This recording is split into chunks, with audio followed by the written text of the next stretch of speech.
زندباد یا حسین زندباد یا حسین زندباد یا حسین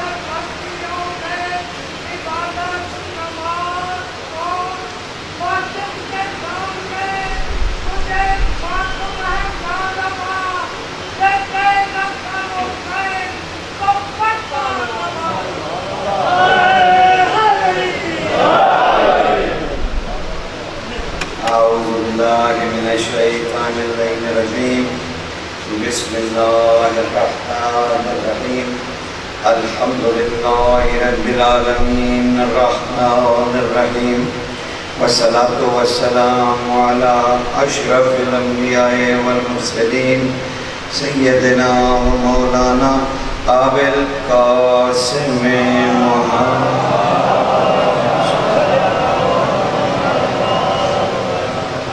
والصلاة والسلام على يعشق الدين صاحب السيف ذو الفقار وقائد الغر المحجلين وراجع الحق والشارع الحق والحق بالحق وحقيقة الحق وروح الحق وجسد الحق ومعنى الحق وحقيقة الحق وروح الحق ونقطة الدائرة التوحيد أمير المؤمنين علي بن أبي طالب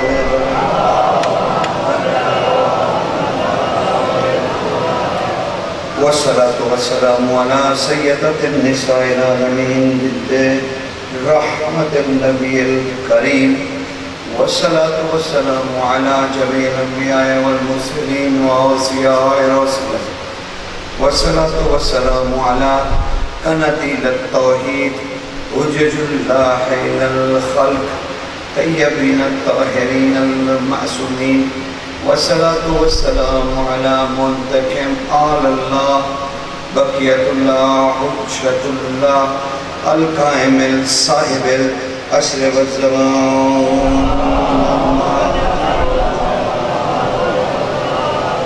أما بعد فقد قال الله تعالى سبحانه في سورة التوبة بسم الله الرحمن الرحيم وكلمة الله هي العليا صلوات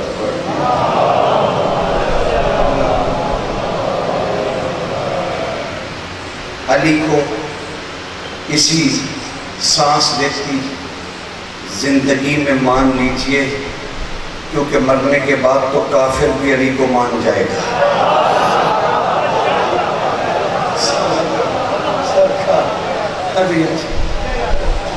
اسی زندگی میں اسی سانس لیتی زندگی میں اسی شب و روز میں علی علی جی بھر کے کر لیجئے کیونکہ اس دن پھر پچھتاؤ گے جس دن زبانیں سینے تک لٹک کے آ جائیں گی پسینے گردن تک آ جائیں گے کوئی پرسان حال نہیں ہوگا کیونکہ معصوم فرماتے ہیں اس دن جس کے پاس ولایت علی نہیں ہوگی اللہ اس سے صاف پوچھے گا تمہارا خدا کون ہے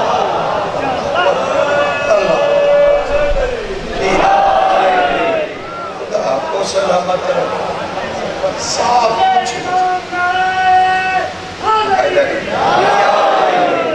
صاف پوچھے گا اور اسی لیے احادیث مبارکہ موجود ہیں کہ سخی نے ارشاد فرمایا ولایت امیر کے بغیر جو محشر میں داخل ہوگا اس کے گلے میں ایک آگ کا طوق ہوگا اس کی 300 شاخیں ہوں گی اس طوق کی ہر طوق پہ ایک شیطان اللہ بٹھا دے گا جو اس کے منہ پر تھوکتا ہوا اسے لے آئے گا سمجھ رہے یہ حدیث ہے میرا قول نہیں سمجھ رہے ہیں یہ میرا قول نہیں مالک کہہ رہے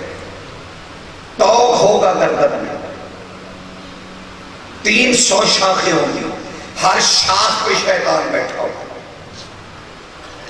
اور وہ اس کے منہ پہ تھوک رہا ہوگا کہ تم نے علی کو نہیں مانا، تم نے علی کو نہیں مانا، تو دنیا میں کرتے کیا رہے؟ اگر علی کو نہیں مانا تو دنیا میں کیا کرتے رہے؟ علی اٹل حقیقت ہے، علی کو ماننا از حد ضروری ہے، اور علی کو ماننا آسان کام نہیں ہے، کیونکہ حب علی حجروں سے نہیں نکلتی، کھجوروں سے لٹکنا پڑتا۔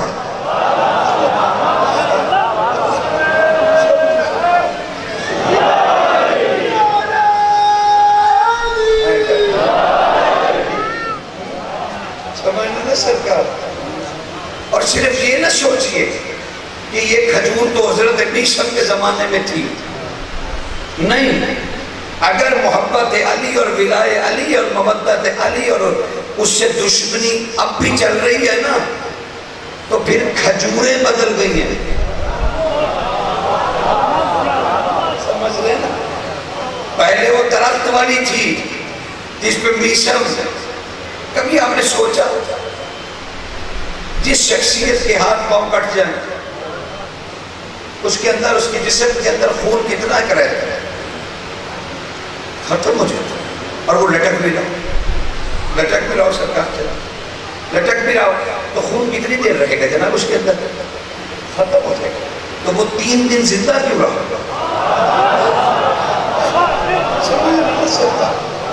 3 دن کیوں زندہ رہے؟ یہ بھی تو راز ہے، اور 3 دن جب وہ زندہ رہا تو وہ اس نے ایک مرتبہ بھی نہیں کہا کہ بھائی مجھے پھانسی لٹکا رہے ہو، میرا رخ ذرا قبلہ رخ کر دو تاکہ میں کلمے پڑھتا رہوں، بلکہ وہ لوگوں کو کہتا تھا پھانسی تو مجھے ہو ہی گئی ہے، ذرا میرے قریب آؤ، جو کچھ میں زندگی میں نہیں بتا سکا مرنے سے پہلے علی کے بارے میں بتا دوں۔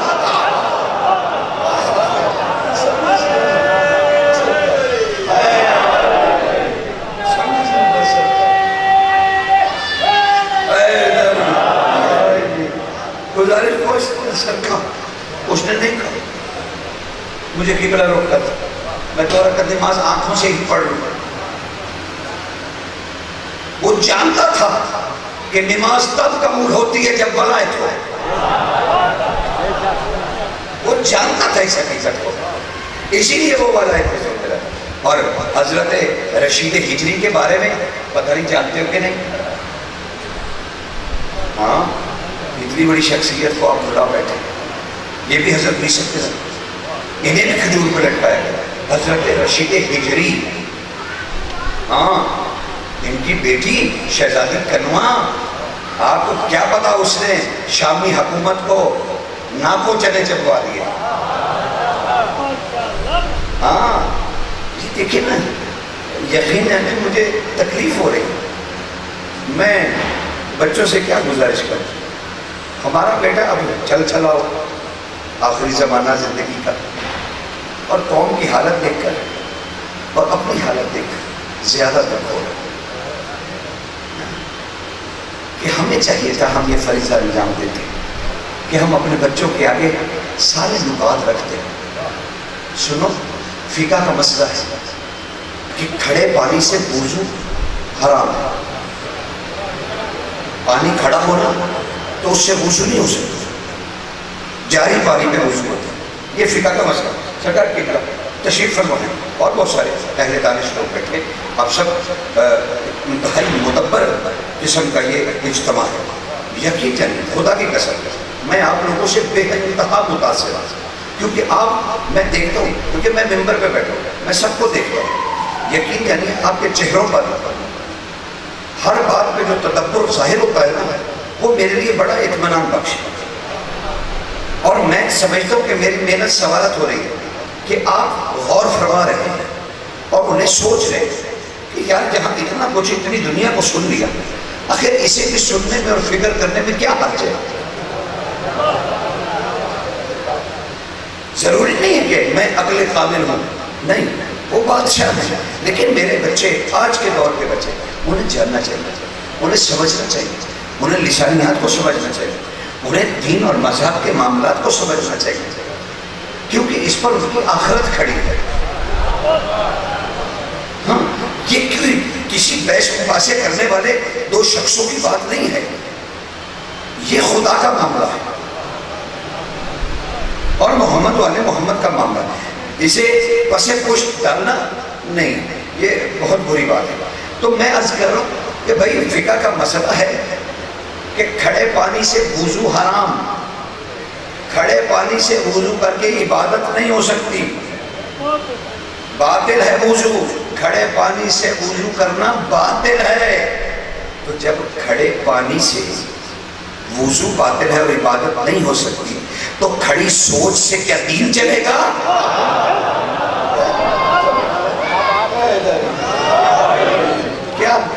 کیا کھڑی سوچ سے سرکار دین چل سکتا ہے؟ نہیں، دین کا تسلسل چلا رہا۔ معصومین اسی لیے باری باری آتے رہے تاکہ ہر اس زمانے کی عقل کو مائل کیا جا سکے۔ آج ہمارا بادشاہ کہتے ہیں غائب ہے، کہتے ہیں غائب ہے۔ سرکار اگر میں تھوڑی دیر کے لیے، ایک لمحے کے لیے اختلاف کروں تو مجھے معاف کر دیجیے۔ آپ نے کہا امام غائب ہے اور میں نے کہا کہ میں نہیں مانتا۔ غائب کی تعریف کیا ہے؟ غائب کی تعریف یہ ہے کہ وہ کبھی ظاہر نہ ہوا ہو۔ تو جو اس دنیا میں نیمہ شعبان میں آ چکا ہوگا، 5 سال کی حیات مبارکہ میں بابا کا جنازہ پڑھا چکا ہوگا، بابا کے زانوں پر بیٹھ کے صحابہ کو زیارت کرا چکا ہو، وہ غائب کیسے ہوتا؟ وہ غائب کیسے ہو گیا؟ اچھا چلو ایک اور بھونڈی سی مثال سن لو تاکہ مسلسل رہے گفتگو کا سلسلہ۔ ایک بھونڈی سی مثال، معاف کر دیجیے گا، لائق ترین بچے بیٹھے اور بزرگوں وہ تو مجھے معاف کر ہی دیں گے کہ چلو ہم جیسا ہے، بوٹا ہو گیا کوئی بات نہیں، لیکن اس بھونڈی مثال کو ذرا سوچیے گا ضرور۔ بھائی یہ میرا ہاتھ ہے، میری ہتھیلی ہے، میری کلائی سے جڑا ہے، اور یہ بازو میرے کندھے سے جڑا ہے اور میرا حصہ ہے، یہ میری آنکھ ہے، میرے ہی بدن کا حصہ ہے۔ اب اگر میں اس ہتھیلی کو دیکھوں اور پھر میں اسے دیکھتا چلا جاؤں اور اسے اپنی آنکھ کے قریب کرتا جاؤں تو یہ میری ہی ہتھیلی دھندلی ہوتی چلی جائے گی، مجھے صاف نظر نہیں آئے گی۔ اور اگر میں اسے اپنی آنکھ پر رکھ دوں، لیجئے میری ہی آنکھ تھی، میری ہی ہتھیلی تھی، مجھے نظر نہیں آئی، تو اب میں کیا کہوں؟ میرا ہاتھ غائب ہے؟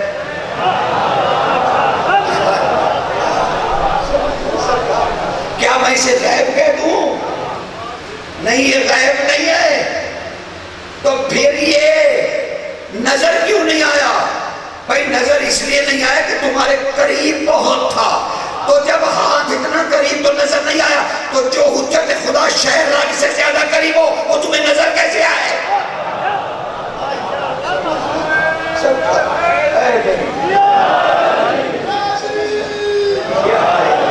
خدا آپ کو سلامت رکھے۔ تو میں معافی چاہتا ہوں، میں اپنے امام کو غیب نہیں مانتا۔ اب وہ آ چکا، جب غیب تھا تو تھا، اب تو آ چکا تھا، تو ہم کیوں کہیں گے وہ غیب ہے؟ نہیں میرے بچوں، وہ غیب نہیں ہے، میرے بیٹوں یاد رکھنا، وہ غیب نہیں ہے۔ تو تمہارا سانس کیسے چل رہا ہے اگر وہ غیب ہے؟ تمہارا سانس کیسے چل رہا ہے اگر صاحب الاثر غائب ہے؟ ہرگز غائب نہیں ہے، تو پھر رہتا کہاں ہے؟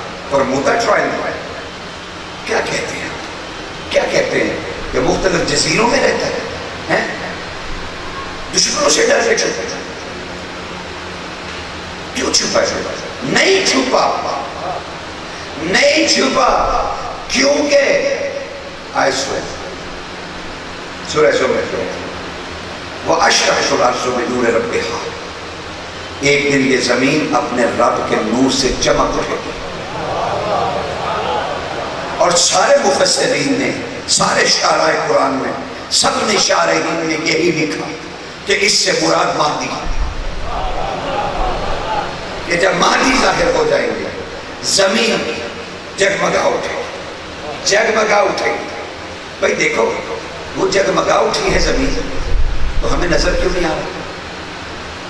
وہ نظر آ رہا ہے، وہ چھپا نہیں، ہماری کثافتیں اتنی ہیں کہ وہ نظر نہیں آ رہا۔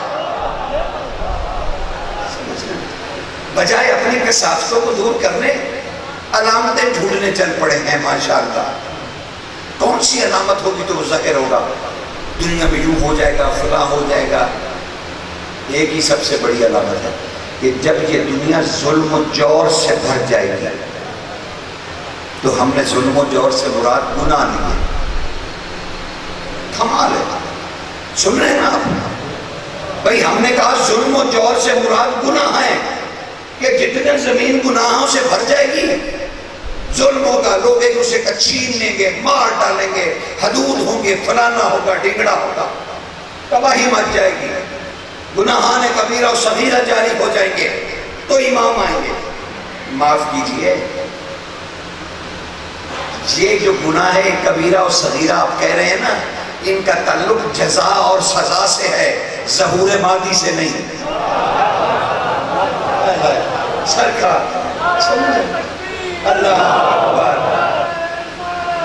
یا رسول اللہ، اے دھری سلام، سرکار توجہ کر رہے نا، ان کا تعلق اعمال سے ہے، جزا اور سزا کا تعلق ہے۔ وہ اللہ نے فطرت میں رکھ دیا ہے، جو بو گے وہ کاٹو گے۔ ہاں وہ مکافات عمل کام کر رہا ہے، جو آپ کرو گے وہی آپ کاٹو گے، اسی کا پھل ملے گا آپ کو۔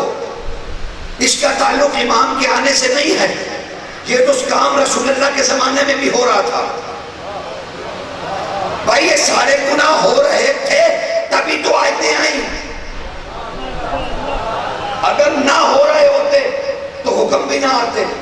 ہو رہے تھے تو آیات آئی، تو جب آیات آئی تو یہ کام تو جزا سزا کا اور بدعمالیوں کا حضور کے زمانے میں بھی چل رہا تھا، وہ اب بھی چل رہا ہے، رشوہ بڑھ گئی ہوگی۔ تو اس کا تعلق امام کے آنے سے نہیں ہے۔ معصوم سے پوچھا گیا سخی یہ کون سا ظلم و جور ہے جس کے زمین پر پھیلنے سے امام کے آنے کی امید کی جائے گی؟ معصومین نے فرمایا، اور بہت سارے علماء دین نے ان کی شرح لکھی کہ امام کی ظہور کی علامات پر کتابوں کی کتابیں لکھی ہوئی ہیں، ان سب میں موجود ہے، سب میں موجود ہے کہ ظلم و جور سے مراد ولایت علی کو چھوڑ دینا ہے۔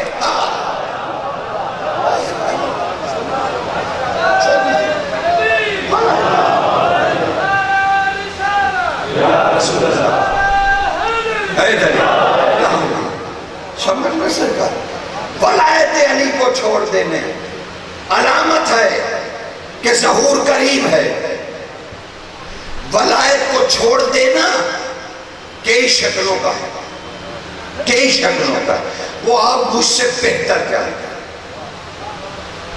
مجھے اس پہ سر کھپانے کی قدر ضرورت نہیں، نہ میرے پاس اتنا وقت ہے کہ میں لوگوں کے نقص گنتا پھرتا۔ سرکار مجھے زیبا دے دے، وہ آپ کو بڑی اچھی طرح پتا ہے علی کو چھوڑنے کے مقاصد اور مطلب کیا ہے۔ اس پہ میں کیوں سر کھپاؤں اور آپ کا وقت بھی برباد کروں؟ اب اگر یہاں تک پہنچ گئے ہو تو کمال ہے۔ ابھی میں نے ذکر کیا تھا کہ کھجور پہ کچھ لوگ لٹک رہے تھے، اور ان میں ایک ہستی ہے رشید ہجری، کیا کہنا ان کا۔ یہ دربان تھے علی کے گھر پہ، جو کوفہ میں گھر ہے اس پہ دربان تھے۔ علی بادشاہ نے ان پہ عنایت کی ہوئی تھی، وہ کوئی بھی روپ اختیار کر لیتے تھے۔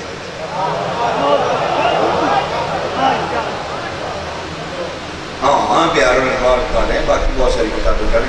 علی کے سر وہ اپنا کیا نام ہے، بہت ساری کتابیں مجالس المومنین وہ اٹھا کے پڑھ لی تھی. سرکار رشید ہجری کا حالات تو کبھی پڑھے. مجھے حیرت ہوئی کہ آپ نے ابھی تک ان کی آٹو بایوگرافی نہیں پڑھی. حیرت ہے، حیرت ہے، بہت حیرت ہے کہ آپ مطلب ہمارے بچوں کے پاس اتنا وقت نہیں ہے کہ وہ سرکار رشید ہجری کو پڑھے. سرکار رشید ہجری دربان ہیں، دربان ہیں، اور اس دروازے پہ دربان ہیں جہاں پر سے رسول کی بیٹیاں آتی جاتی ہیں. سمجھ رہے ہیں؟ ان کے ہاتھ میں ڈنڈا رہتا تھا ہمیشہ. بڑی بھرپور شخصیت تھی. ہاں بس مجھے آپ کو کہیں لے کر جانا، میں اس لیے آپ کو گھیر رہا ہوں تاکہ ہم اس مقصد کی طرف چلیں. ان کے پاس ایک لاٹھی تھی. لوگ کہتے تھے لاٹھی دے کے علی جیسے بادشاہ کے گھر کا پہرا دیتا ہے، اس لاٹھی سے کیا ہوگا؟ تو وہ کہتے تھے حضرت موسیٰ کے پاس بھی ایک ہی عصا تھا. تو کسی دل جلے نے کہہ دیا رشید ہجری بابا جی، سرکار رشید ہجری قربان جاؤں نا، قربان جاؤں. میں تو شاید ان کا نام لینے کے بھی قابل نہیں ہوں، اتنی بڑی ہستی ہے. علی کا اتنا پیارا غلام ہے. تو انہیں کسی دل چلے نے کہا تیرے پاس لاٹھی ہے، عصائے موسیٰ نبی کا معجزہ تھا، تو جانتے اپنی لاٹھی اس کے حلق پہ رکھ دی. بڑے غصے والے تھے، گلے پہ رکھ دی اور کہنے لگے اس عصائے موسیٰ پر بھی علی لکھا ہوا تھا، اور میرے ہاتھ میرا دل کے ساتھ ہے، اس پہ بھی علی ہی لکھا ہے.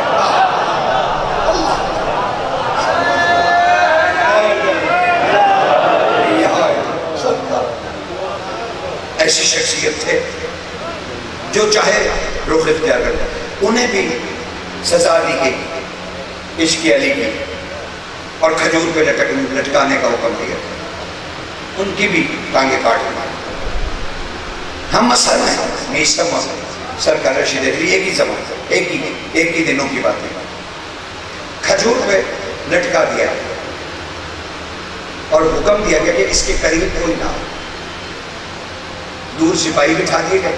اب غلطی سے ایک عورت کام کرنے والی، ایک یہودی عورت وہاں سے گزری، یہودی عورت وہاں سے گزری. تو اس نے دیکھا کہ لٹکا ہوا ہے، تو انہوں نے بھی دیکھا کہ ایک عورت گزر رہی ہے، تو وہاں سے کھجور سے بول رہے اے خاتون ذرا قریب آؤ، کہاں جا رہی ہو؟ بھاگی.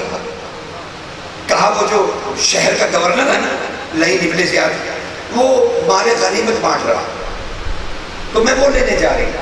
تو سرکار رشید ہجری نے کہا خاتون سنو. اس نے کہا جاجا پابندی لگی ہوئی ہے تیری بات سننے پہ، میں تیرے پاس کیوں رکوں؟ اور تو اس حالت میں بھی پکار رہا ہے، اس حالت میں بھی تجھے کھجور پہ لٹکایا ہوا پھر بھی تو بول رہا ہے. تو سب کہنے لگی رشید ہجری کہنے لگے اچھا اگر مال غنیمت وہاں سے کتنا مل جائے گا؟ کہا جو تھوڑا بہت حصہ ملے گا. کہا اچھا اگر میں تمہیں بہت زیادہ دے دوں. کھجور پہ لٹکا ہوا ہے، علی کا ملنگ کھجور پہ ہے، علی کا ملنگ کھجور پہ ہے. کہنے لگا اس سے زیادہ دے دوں. اس نے کہا مجھے تم پہ رحم آتا ہے، شاید تو اکیلا لٹکا ہوا ہے نا اور تجھے کاٹا ہوا ہے تمہارے بدن کو، اس لیے تمہیں تکلیف ہو رہی ہے اور تم الٹی سیدھی باتیں کر رہے ہو. اس نے کہا نہیں میں الٹی سیدھی باتیں نہیں کرتا، اس حالت میں بھلا میں جھوٹ بول سکتا ہوں؟ اس عالم میں جھوٹ بول سکتا ہوں؟ کہا رک جاؤ. وہ رک گئی. کہتے اچھا مجھے ترس آ رہا ہے، بتا کیا بات ہے؟ کہا سنو پہلے تم خزانہ لے لو پھر میری بات سنو. اس نے کہا تیرے پاس خزانہ کہاں سے آتا؟ کہا اس کھجور کے تنے کو زور سے ہلاؤ اور نیچے کپڑا بچھا دو، اسے زور سے ہلاؤ. اس نے زور سے ہلایا کپڑا بچھا کے. کہا اچھا تو کہہ رہا ہے تو میں کر رہی ہوں. اس نے کھجور کو خوب ہلایا، وہ کھجور آہستہ آہستہ ہلتی نہیں. سرکار رشید ہجری کی کٹی ہوئی ٹانگوں سے خون کے قطرے اس چادر پر گرتے رہے. جو قطرہ اس چادر پہ گرتا تھا وہ لال و جوہر میں بدل جاتا تھا.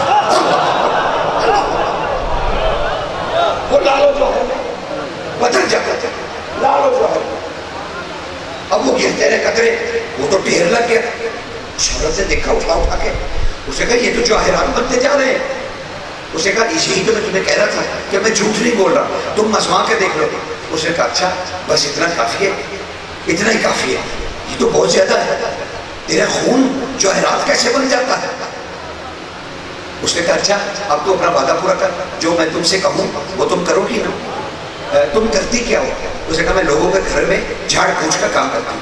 کہا اچھا سنو میں تمہیں 3 حدیثیں رسول اللہ کی بتاتا ہوں، تم ہو کون؟ اس نے کہا میں یہودی ہوں۔ کہا سنو انسان تو ہو نا، تم انسان تو ہو نا، تم انسان تو ٹھیک ہے یہودی ہو، مسلک تمہارا یہودی ہے لیکن انسان تو ہو نا۔ کہا جی ہاں میں انسان ہوں۔ کہا تو پھر سنو یہ جوہرات لے جاؤ اور جس گھر میں بھی جھاڑ پوچھ کرنے جاؤ نا، میرا نام لے کے بتانا، وہ جو رشید ہجری کھجور پہ لٹکا ہوا ہے نا، وہ کہتا ہے رسول اللہ نے علی کے بارے میں یہ بھی فرمایا، یہ بھی فرمایا، یہ بھی فرمایا۔ یہ تم نے گھر گھر جا کے بیان کر دیا، اور یہ جواہرات تمہارے۔ اس عورت سے جواہرات کھائے اور وہ ہر گھر میں جا کے بتا رہے ہیں کہ یہ دیکھو یہ جواہرات مجھے اس نے دیے۔ وہ جو ابن زیاد جس نے روکا تھا کہ رشید کے پاس کوئی نہ جائے، وہاں آدھا کوفہ امٹ آیا، آدھا کوفہ امٹ آیا، اور وہ چلا چلا کر کہہ رہے تھے ہمیں بتا رسول نے کیا کہا ہے۔ یہ کام کرتے تھے وہ تبلیغ سے، رشید ہجری یہ کام کرتے تھے یہ، ہاں۔ اور ان کی بیٹی حضرت کنوہ، کیا کہنا ان کا، جب ابن زیاد نے اپنے دربار میں ان کے ہاتھ پیر کٹوانے کا حکم دیا نا تو بیٹی آگے بڑھی، اسے کہا بابا گھبرانا نہیں ہے، گھبرانا نہیں ہے، اور یہ کہہ کے اپنے بابا کے جسم کو اٹھا کر اپنے کندھوں پہ رکھ لیا اور چادر باندھ لی، آگے تو کاٹ دی ان کی، انہوں نے چادر میں اپنے بابا کو جسم کو باندھ لیا اور لے کر گھر جانے کے بجائے بازار میں آ گئی۔ قصر ہمارا کے مسجد کوفہ کے سامنے بڑے بازار میں اپنے باپ کو باندھ کر لے کے آ گئی اور کہنے لگی بابا میرے بیٹی ہونے کا مت سوچ،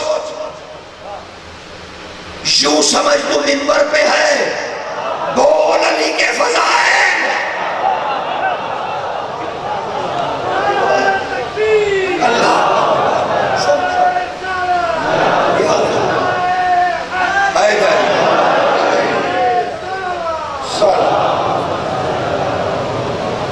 میری گزارش پوچھ رہی ہے سرکار علی کتنا ضروری ہے، علی کتنا ضروری ہے، علی باتوں سے نہیں مٹ سکتا۔ شہزادی کنوہ انہیں لے کے کھڑی رہی بازار میں، اپنی بیٹی کے کندھوں سے علی کے فضائل بیان کرتا ہے، علی کی ولایت، غدیر کے واقعات۔ ہم کیا بتائیں گے غدیر میں کیا ہوا تھا، یہ رشید ہجری بتا گئے کہ غدیر میں کیا ہوا تھا، جو بیٹی کے کندھوں پہ سوار ہو کے کہہ رہے تھے کہ رسول کہہ رہے تھے من کنت مولا ہو فہذا علی المولا، یہ کہہ کے رسول نے کہا سب 2 رکعت نماز پڑھو کہ تم پر نعمت تمام ہوئی۔ سمجھ اللہ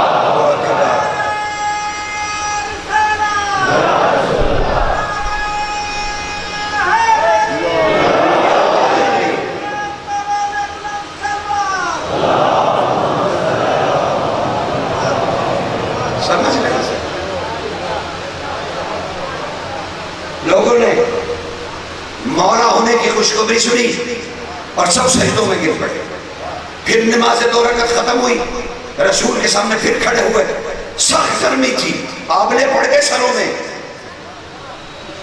گرمی سے آبلے، اور کہنے لگے رسول کہ بھائی تم پر اتمام نعمت بھی ہوا ہے اور دین کی تکمیل بھی ہوئی ہے، پھر نماز پڑھو۔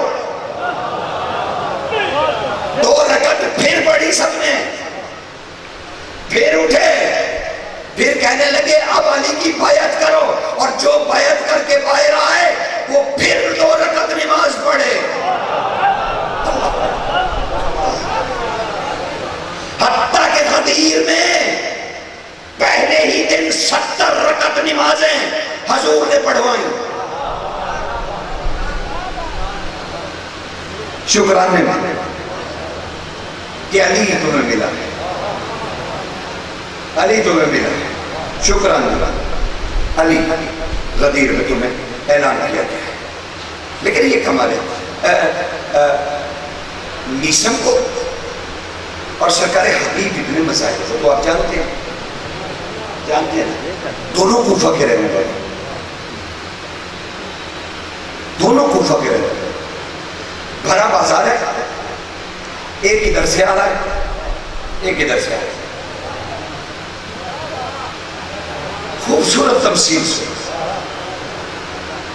خوبصورت تمثیل سے, کیونکہ میں نے شاید بوجھل کر دیا, میں نے شاید بوجھل کر دیا, تو میں چاہتا ہوں تمہاری مسکراہٹیں واپس آ. ایک شخصیت ادھر سے آ رہی ہے, ایک شخصیت ادھر سے آ رہی ہے. رش کی وجہ سے دونوں ایک دوسرے سے ٹکرا رہے ہیں. حبیب ابن مظاہر اور حضرت میسم آپس میں ٹکرا رہے ہیں, کندھے سے کندھا, رش کی وجہ سے ٹکرا رہے ہیں. دونوں ایک دوسرے پہ غصہ ہو کے گھومے.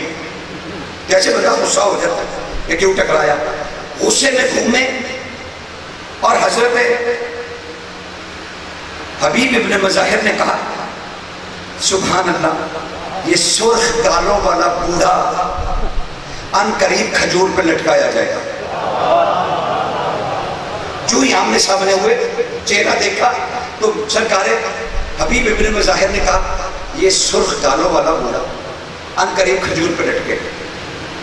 سرکار میسم نے بھی جلدی سے کہا, دیکھ کے چہرہ کہا, اور یہ جو خوبصورت انسان میرے سامنے کھڑا ہے ان قریب تلواریں اس کے ٹکڑے کر دیں گی.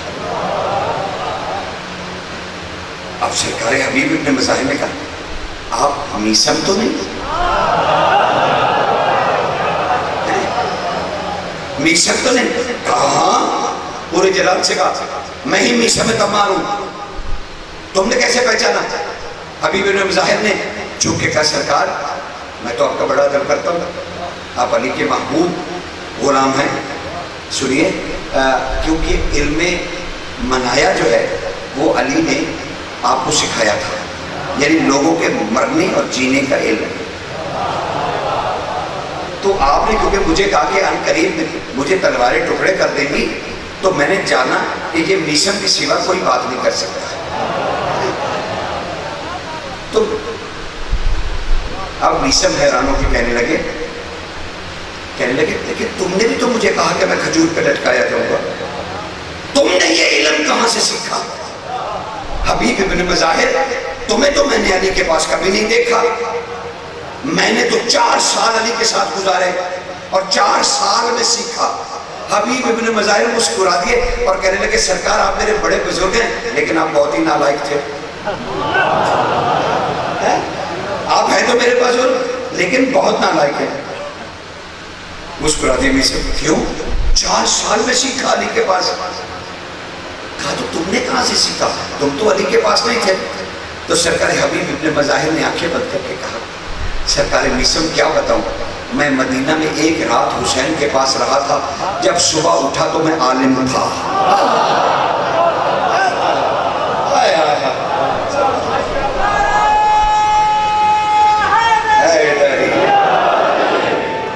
سمجھ ہے نا, بڑھائے تیری. تو اب میں اس شاید مقام پہ آگے ہوں جہاں پر میں آپ کو سورہ توبہ کی اس آیت کے جز کا ترجمہ سنا کہ اللہ آخر اپنے کلام میں کیا کہہ رہا ہے. سورہ توبہ میں اللہ اپنی ایک بات بتا رہا ہے, اپنی, اور کیا کہہ رہا ہے, وَقَلِمَةُ اللَّهِ وَقَلِمَةُ اللَّهِ, بے شک اللہ کا کلمہ ہی العلیٰ. اب وہاں سارے ترجمے اٹھا کر دیکھ لیجیے, نیچے اولیاء کا یہ لکھا ہوا ہے عین لام اور یہ الف یا, صرف اوپر پیش کی گئی ہے کہ سیدھا لفظ علیہ نہ کہہ پائے. اللہ کہہ رہا ہے میرا تو ایک ہی کلمہ ہے, چلیے میں ترجمہ جو لکھا وہی کر رہا ہوں، اب میں کوئی بات نہیں کر رہا۔ اللہ کہہ رہا ہے وَكَلِمَةُ اللَّهِ هِيَ الْعُلْيَا، اللہ کا تو کلمہ ایک ہی ہے جو بلند ہے۔ اب پتہ نہیں بلند شاید علی کو بھی کہتے ہیں۔ سمجھ اللہ کہہ رہا ہے میرا تو ایک ہی کلمہ ہے، میرا تو ایک ہی کلمہ ہے جو اولیاء ہے، جو بلند ہے۔ تو میں تو نام بھی نہیں لے رہا، میں کیوں لوں گا؟ جب اللہ لے رہا ہے تو مجھے لینے کی کیا ضرورت ہے؟ کلمہ لے، تو یہ کلمہ کہاں کہاں ہے؟ کچھ حدیثیں سنیں، 3-4 حدیثیں سنیں، اور پھر میں آج کے موضوع کی طرف بڑھ جاؤں، کیونکہ اسے ذکر کرنے سے پہلے یہ سب کچھ کہنا ضروری ہے۔ اللہ کا ایک کلمہ ہے جو بلند ہے، اللہ نے قرآن میں کہا میرا ایک کلمہ ہے جو بلند ہے، جو بلند ہے۔ میرا ایک کلمہ ہے جو بلند ہے، جو علی ہے۔ ٹھیک ہے، یہ اللہ نے کہا ہے، سورہ توبہ میں کہا، آیت کا نشان 40۔ میرا ایک کلمہ ہے جو بلند ہے، اللہ کا ایک کلمہ ہے۔ تو اس کلمے کے بارے میں پوچھا گیا یا رسول اللہ یہ اللہ کا کلمہ جو بلند ہے یہ ہے کیا؟ آپ نے فرمایا اللہ نے جب عرش کو ظاہر کیا، خلق کیا عرش کو، تو وہ ہیبت خدا سے ڈولنے لگا، ہلنے لگا۔ اللہ نے اس کے اوپر اپنی قدرت سے لکھ دیا لا الہ الا اللہ محمد رسول اللہ علی امیر المومنین۔ عرش اس کلمے کے وزن سے رک گیا۔ زمین کے دونوں کناروں پہ رسول کہہ رہے ہیں، اللہ نے ساری زمین پر علی لکھ دیا۔ اللہ نے ہر جمادات نباتات پر لکھ دیا علی، کہا جبریل کے پروں پر لکھ دیا۔ اچھا یہاں پہ ایک اور تفصیل سنیں، ایک چھوٹی سی۔ حضرت نوح تبلیغ کرتے تھے، پتھر لگتے تھے، زخمی ہوتے تھے، انبار لگ جاتا تھا پتھروں کا۔ شام کو جبریل اترتے، پتھر ہٹاتے، نبی کے بدن کے ساتھ اپنے پر لگاتے، نبی ٹھیک ہو جاتے۔ یہی ہے نا، آپ کو یاد ہوگا یہ بات، ٹھیک ہے نا؟ سرکار کمیل ابن زیاد دخیل انہوں نے پوچھ لیا امیر المومنین سے، مولا نوح افضل ہیں یا جبریل؟ امیر المومنین نے فرمایا نبی نوح افضل ہیں، اللہ کا نبی افضل ہے۔ بس تھوڑی کچھ دقیقے یہ تمہید آپ کو برداشت کرنی تھی۔ کہا اللہ کا نبی نوح افضل ہے، کہا مالک پھر مفضول پر لگاتا ہے اور افضل ٹھیک ہو جاتا ہے، یہ کیا ہے؟ آپ نے فرمایا تمہیں کس نے کہا کہ جبریل ٹھیک کرتا تھا؟ آپ کو کس نے کہا کہ جبریل ٹھیک کرتا تھا؟ مولا جبریل مس نہیں کرتا تھا پر، کہا وہ پر ہی تو مس کرتا تھا، اور جانتے اس کے پر پہ کیا لکھا ہوا تھا؟ علی امیر المومنین۔ وہ اپنا پر نہیں مس کرتا تھا، میرا اسم مس کرتا تھا۔ سمجھ اللہ اکبر۔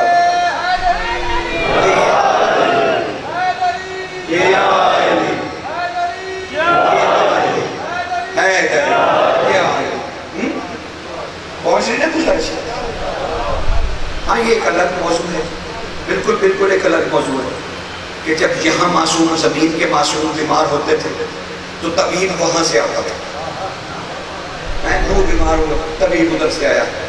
ہاں لیکن جب مدینہ میں پنجتن پاک آ گئے تو پھر اب وہاں کے مریض ادھر آنے لگے۔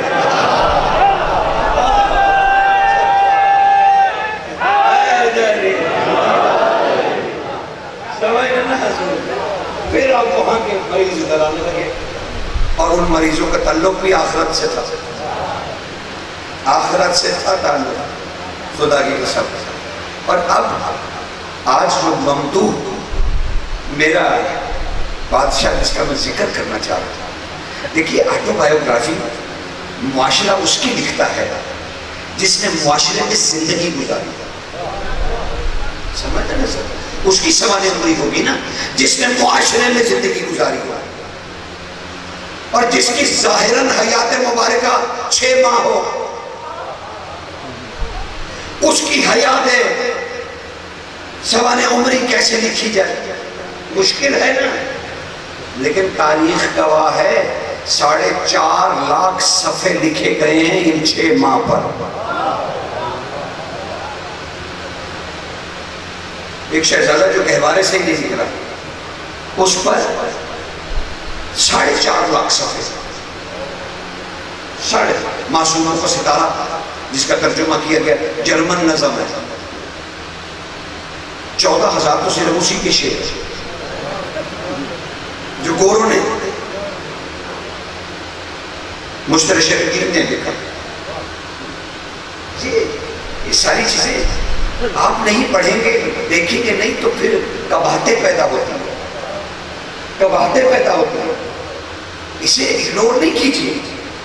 یہ آپ کے دین اور آپ کی نسل اور آپ کی قوم کا مسئلہ ہے. جیسے میں ہمیشہ کہا کرتا ہوں، برا نہ محسوس کیجیے گا، برا بالکل نہ محسوس کیجیے گا. ہماری قوم میں علماء اور ذاکرین بہت ہیں، اور شاید اب ہمیں مزید ضرورت بھی نہیں. ہماری قوم کے پاس اب افسر نہیں ہے، ڈاکٹرز نہیں ہیں، انجینئرز نہیں ہیں. جس قوم کے پاس باب علم ہو، اس کی پسماندگی کا حالت یہ ہو کہ ہمارے پاس CSP افسرز نہیں ہیں. ہم درخواستیں لے کے دھکے کھاتے پھر رہے ہیں، دھکے کھاتے پھر رہے ہیں. کیا قوم کے بچوں کو ابھی ہوش نہیں آیا؟ انہیں نہیں پتا چلا کہ پڑھائی کتنی ضروری ہے؟ قوم سے امام صرف روپے نہیں ہوتے، ہم سب کی اولاد بھی قوم سے امام ہے. انہیں پڑھائیے، انہیں منہج القوم افسر بنائیے تاکہ تمہاری قوم کے افسر بنے. وہ اجازت نامے کے لیے دھکے کھاتے نہ پھریں، بلکہ سرکاری گاڑیوں سے ماتم کرتے ہوئے اتریں. کب کہیں گے اپنے بچوں کو آپ؟ میں تو بڑی دھویں دار تقریریں کرتا ہوں، پوری دنیا میں کرتا ہوں. میں تو کہیں بھی تقریر کر سکتا ہوں. لیکن کیا آپ نے اپنے بچوں سے کہا کہ بیٹا اس وقت مہدی کی قوم کو افسروں کی ضرورت ہے؟ اگر نہیں کہا تو آج ہی جا کے کہہ گیا ہے. اور ماؤں سے درخواست ہے کہ ساری رات یہ سنگت کے ساتھ رہیں، ساری رات یہ تابوت اٹھائیں، ساری رات ماتم کریں، لیکن صبح کالج اسکول اکیڈمی سے چھٹی ہرگز نہیں ہوگی. ہاں، صبح سویرے انہیں اٹھائیں، پانی ڈالیں کے اوپر، ایک ٹوس ہاتھ میں پکڑائیں اور کہیں چل گئے، پڑھ کے آ، تیرے امام کو ضرورت ہے. صرف پیسے نہیں کمانے، شاہی نہیں کرنی. خدا کے لیے بچوں، ہم ذلت اٹھا اٹھا کے تنگ آ جائیں. ہم تو گزر جائیں گے، پہلے والے بھی گزر گئے تھے، ہم بھی روتے دھوتے گزر ہی جائیں گے. لیکن آنے والی نسل کا خیال کرو. خدا کے لیے پڑھیے، پڑھیے خدا کے لیے. جس کے پاس دنیا کا علم نہیں ہے اسے آخرت کا بھی نہیں پتا چلتا. تبھی ایمان کا ظہور ہوگا جب تم قوم بن کے اٹھو گے، جب قوم بن کے اٹھو گے. ایک درود پڑھ لیجیے.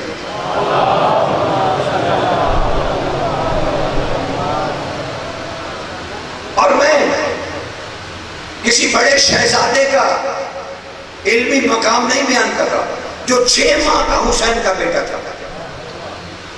اس کی علمی حیثیت جانتے ہو؟ اللہ کو جس کا امتحان سب سے زیادہ منظور تھا اسے آخر تک رکھا. اور یہ طاقتور اتنا تھا 6 ماہ کا بیٹا حسین کا کہ حسین کے آخری مددگار کے طور پہ اللہ نے اسے بچائے رکھا. حسین کا مددگار چولہے میں ہے 6 ماہ کا. تم تو بڑے ہو چکے ہو اور جانتے ہو کربلا کا دن کتنا تلسماتی ہے، کتنا تلسماتی ہے. مجھے افسوس ہے کہ میں کھل کے آپ سے باتیں نہیں کر سکتا، ورنہ میں آپ سے پوچھتا کہ یوم عاشور کسے کہتے ہیں. پھر ہم آپس میں گفتگو کرتے، ہم بزرگ بھی بیچ میں بیٹھے ہیں، نوجوان بھی بیٹھے ہیں، پھر ہم سب آپس میں بات کرتے کہ یوم عاشور کسے کہتے ہیں۔ یوم عاشور اپنے اندر تلسم رکھتا ہے۔ کیا آپ نہیں دیکھتے صبح عاشور کو جو 6 ماہ کا بچہ تھا، دوپہر تک وہ رہبر دین بن چکا تھا۔ اصغر دوپہر کو رہبر دین بن چکے تھے۔ حسین ہاتھوں پہ اٹھا رہا ہے، بس تمہاری آنکھ نام ہوتا ہے۔ حسین ہاتھوں پہ اٹھا رہا ہے، پتہ نہیں کیسے اٹھا رہا ہے، پتہ نہیں کیسے اٹھا رہا ہے۔ کلمہ پڑھنے والی امت نے پانی کا جام ارسال کیا۔ حسین نے بیٹے سے کہا، بیٹا قوم نے تیری پیاس بجھانے کے لیے پانی بھیجا، بابا مجھے ہاتھ پہ بلند کر، آج اس تیر کو میں چھوڑوں گا نہیں۔ بس ادھر سے تیر چلا، ادھر سے اصغر نے گردن بلند کی، پانی نے 3 جگہ پیاس بجھائی۔ امت کا بھیجا ہوا پانی اس نے 3 جگہ سے پیاس بجھائی۔ یہ کان، یہ گردن اور یہ قلب، 3 جگہ پہ پیاس بجھی، 3 جگہ پہ۔ حسین کے بازو میں ملحق ہو گیا، قریب ہی ماں کھڑی تھی، پسلیوں پہ ہاتھ۔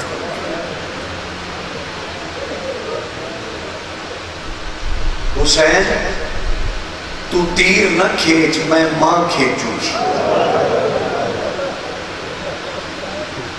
بس تمہاری ہائے نکل گئی، گریا ہو گیا بیٹا، یہی گریا ہوتا۔ ہاں دکھ کا احساس ہو جانا، بس سہرا اسی پہ تمہاری آوازیں بلند ہوگی کافی، بس مجھے تو 2 لفظ کہہ دے اور اجازت لے لیتے۔ حسین کی ماں نے مدد کی، حسین کی تیر کھینچنے میں خون کو لیے۔ حاطف غیبی نے کہا، حسین ایک قطرہ بھی نیچے نہ گرے، یہ میری طرف بھیج دے، اس خون اصغر کو میں سنبھال کے رکھوں گا۔ آسمان کی طرف دم اصغر بلند ہوئے۔ اب حسین سوچ رہے اصغر کو اس کی ماں کے پاس لے جاؤں یا نہ لے جاؤں۔ کبھی آگے بڑھتے ہیں، کبھی پیچھے، کبھی آگے بڑھتے ہیں، کبھی پیچھے۔ آخر علی کی بیٹی نے کہا، حسین اگر خیمے میں نہیں آنا نہ اصغر تو دے دے۔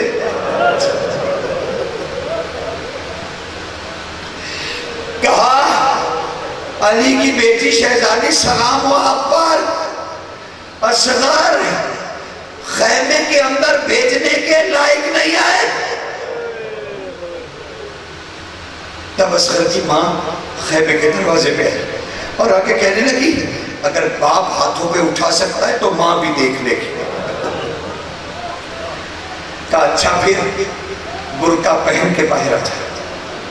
شہزادی نے برقع پہنا، باہر ہے، اپنے خیمے کے پاس کالے پکڑا۔ پتہ نہیں شہزادی نے کیسے اصغر اٹھایا۔ حسین نے ذوالفقار کو نکالا، ذوالفقار تم سے ایک کام لینے لگا۔ چیخ نکل گئی ذوالفقار کی، کہنے لگی میں اس کام کے لیے نہیں آئی تھی، اے حجت خدا جو کام میرے سے لینے لگے ہو میں اس قابل نہ تھی۔ بہرحال ذوالفقار سے ایک ننھی سی قبر کھودی۔ اب دونوں ایک دوسرے کی طرف دیکھ رہے، اصغر کے باپ اور اصغر کی ماں ایک دوسرے کو دیکھ رہے، آنکھوں ہی آنکھوں میں دونوں کہہ رہے ہیں تو دفن کر، ماں کہہ رہی ہے مالک آپ دفن کر۔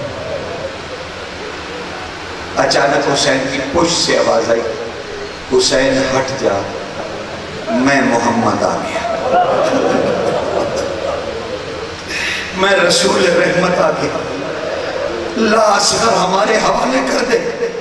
سرکار نے اپنے ہاتھوں پہ اصغر کو لیا۔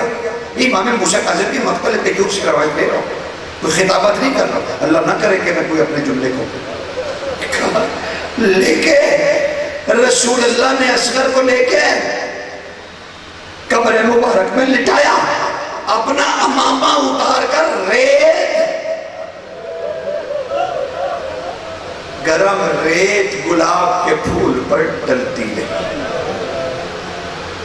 دفن ہو گیا سب، بہت رویا حسین، اصغر کو دفنا کے بہت رویا، بہت رویا، حملہ کیا۔ پھر 10 محرم گزر گئے، 11 کا سورج چڑھا، کاش کبھی نہ چڑھتا۔ زنجیریں پہنا دی گئی، قطار میں شہزادیاں کھڑی ہے، یہ وقت دیا نہ تھا۔ مصطفیٰ کی بیٹیاں قطار میں کھڑی کہ 40 نفر کا دستہ تیار کیا، کہا ایک لاشا نہیں مل رہا، ایک لاشا نہیں مل رہا۔ 40 افراد ایک ہی دفعہ نیزے زمین پہ کاٹتے ہیں، پھر نیزے باہر نکلتے ہیں، پھر کاٹتے ہیں، پھر نکلتے ہیں، اور قریب ماں کھڑی ہوئی، نیزوں کے ساتھ اوپر جاتی ہے، نیزوں کے ساتھ نیچے آتی، کہ اچانک حائل کا نیزہ زہرا کے گلاب کو پرو کے باہر نکلا۔